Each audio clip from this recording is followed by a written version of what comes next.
L'audience publique vise les objectifs suivants. L'audience publique vise à instaurer un dialogue citoyen permanent, à recueillir les préoccupations, les doléances et les propositions des citoyens. L'audience publique permettra également de présenter les réalisations et les perspectives du maire et enfin de fournir aux citoyens des informations. Nous allons vous présenter l'agenda de cette audience publique. La mise en place est déjà faite. Nous avons reçu M. le maire qui s'est déjà installé. Nous allons tout de suite démarrer par le discours de M. le maire. À la suite du discours du maire, nous allons visualiser une projection sur les réalisations et sur les perspectives de la mairie. Et à la suite de la projection, les discussions seront ouvertes, la parole sera donnée aux citoyens thiessois. Et à la suite de ces questions, des réponses posées à M. le maire et à son équipe municipale, le maire se chargera d'apporter des réponses à ces interpellations et à la suite de cela, nous allons tous prendre congé. Mbokki Thiès dañu wax léegi nii tey bi ñu sant yàlla dañu fi daje maanaam askanu Thiès yëpp jàkkaarloo ak seen maire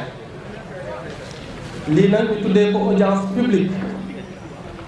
parce que dafa bokk ci liggéeyu maire muy déglu askan bi waaye bureau dafa jàpp ne xat na lool pour mu mën a jàkkaarloo Thiessois yëpp ku si nekk bëgg na am audience waaye su Thiessois yëpp bindoo audience bu leen di recevoir bureau liggéey bi dina xaw a tardé moo tax mu ne tey dafay indi doxalin bu bees doxalin boo xamee ne day wane ni xam nga ñi la fi teg fi nga nekk te ñi la fi tegit da nga am devoir di leen rendre compte maanaam boo liggéeyee diir taxaw jàkkaarloog askan bi la fi teg wax leen fi nga toll ci liggéey bi ñoom it ñu wax la seen xalaat ci liggéey bi su boobaa it nga jël xalaatu askan bi daal di koy boole ci programme bi ngay wéyal loolu nag moo tax tey mbokki Thiès ñu ne parole bi képp ku ko soxla mën nga ko laaj maire daf fi nekk yamale Thiessois yëpp tey ñi fi nekk nag bari nañu ci organisation yi fi présente ci service yi fi présent ak association jeunes yaa ngi femmes yaa ngi fi ñëpp a ngi ñëpp am kàddu tey te ñëpp yam ci kàddu bi lu ñu bëgg a laaj monsieur le maire danga ko laaj bu leen tontee tontu bi su leen doy tamit am ngeen droit dellu si waat si tontu donc ku si bëgg a bindu mën na ñëw fii bindu turam bu turam jotee ñu jox ko mu wax. La 4e édition de l'audience publique a connu une forte mobilisation. Les représentants des quartiers Cité Lamy, Mbour 3, Mbour 4, Sampaté, Somme, Thiès Nord ont égrené leur chapelet de doléances. Avoir de l'eau en quantité et en qualité suffisante. affaire ndox mi ñëw ci doole ya fa nekk mënuñu fexe ba am ndox ndax branchement sociaux yi commencé woon nañ ko ba pare ñu arrêté ko fu ñuy tuuree mbalit it jar naa laajte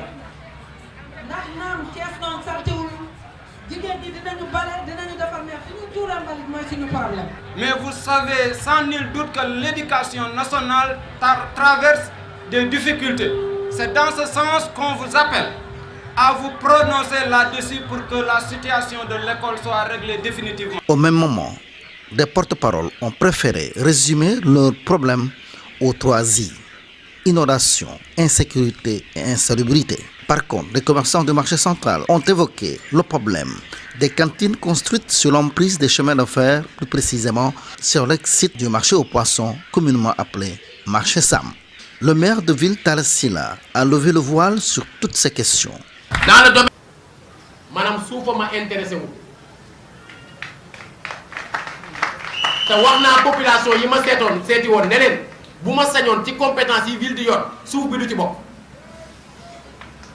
ndax bu ma sañoon kenn du ma ci tudd mais comme ci compétence ville bi la bokk dinaa ko assumer te dinaa ko doxal bu soobee wax naa population yi it ne leen nekku leen ne maire nekk nii état nekk na le ci wàllu wi maire ak population ñoo far moo xam population yi nga xam ne ñoo moomoon zone yi ñuy def lotissement moo xam population yi nga xam ne ñoo am soxla ci wàllu kër kon loolu mi ngi suñu kanam lu ci am lu bees comme niñ koy defee saa su ne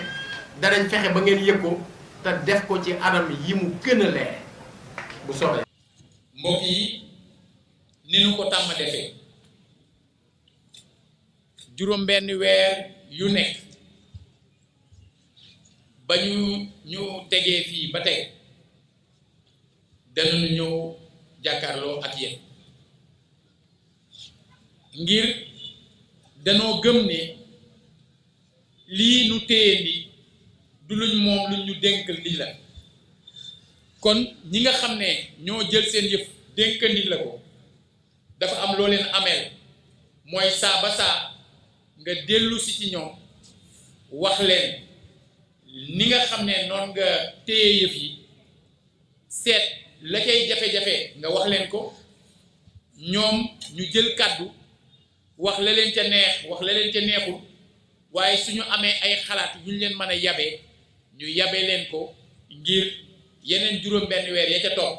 ngeen xam ne la ngeen di dem da ngeen koy def wéer ko ci tegtal yoo xam ne mi ngi jóge ci askan wi nga xam ne moom yëfam te day koo def ñun loolu mooy suñu gis-gis ci démocratie loola ña nga ko tàmbali woon ci bi ñu defee téeméeri fan ci mairie ña nga ko tàmbali woon ci 30 octobre 2014 tey mooy doon juróom-ñeenteelu yoon bu ñu suñu borom may kàttanu ñu di ko def ñu ciy sant yàlla bu baax a baax ndax ñun ñi bis bi ñuy dénk ni maire bi ñun ñoo taxaw ne lii nu takkal muy li ñuy wax écharpe ñu ne tuddewuñ ko médaille tuddewuñ ko ndomba tànk tuddewuñ ko raaya dañ ne laxasaay la ndax dañoo fas yéene doon bàyyi faalu Thiès ngir ñu nangu baat boobu ñu nangul baat boobu ñun ne dañoo fas yéene doon surga Thiès kon lu mel ni lu mu metti ak lu mu diis ñun ñoo fas yéene yenu ko et incha allah fekk suñu borom mi ñuy may dund fekkee ak tal ñu di ko def